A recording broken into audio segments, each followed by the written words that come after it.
Hi once again, welcome to the Rooftop Tower Garden, Bambang Pasig. I'm Brother Peter Reyes. Ang i-feature ko naman sa inyo ngayon ay ang bromeliad. Sabi nila ang bromeliad daw ay hindi magandang alagaan sapagkat pinamamahaya ng mga lamok. Pero based on our experience naman, so far, parang hindi naman kasi nandirito siya sa rooftop natin. So this is also the first time na nakakita ko ng bulaklak ng bromeliad na ganito pala kaganda. So maraming klase ng bromeliad and i-feature namin ito sa mga susunod naming episodes. Actually talagang marami, iba-ibang kulay, iba-ibang design, iba-ibang sizes and shapes.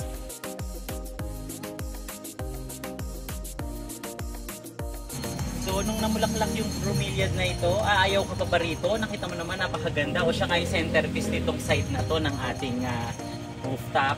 At sa susunod na mga episode ay kikilalanin natin isa-isa itong mga halaman na to. Meron tayong money tree, meron tayo dyan iba-iba pang mga halaman. May Mexican petunia, iba-iba po. We will feature that in our next episodes.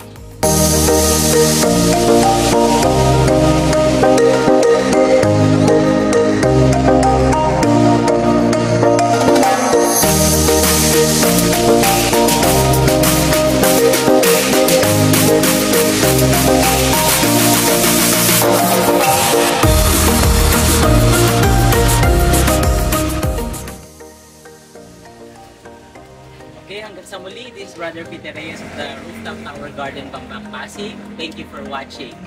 Bye!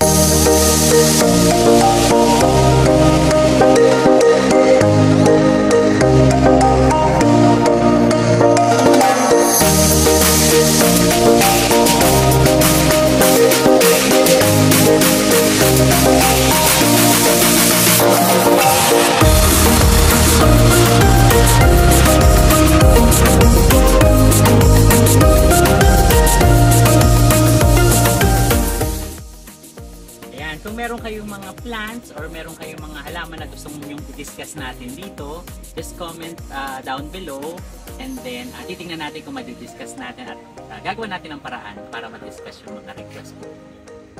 Thank you! Rooftop Tower Garden is located at 18G Valderrama Street, Bambang, Pasig City.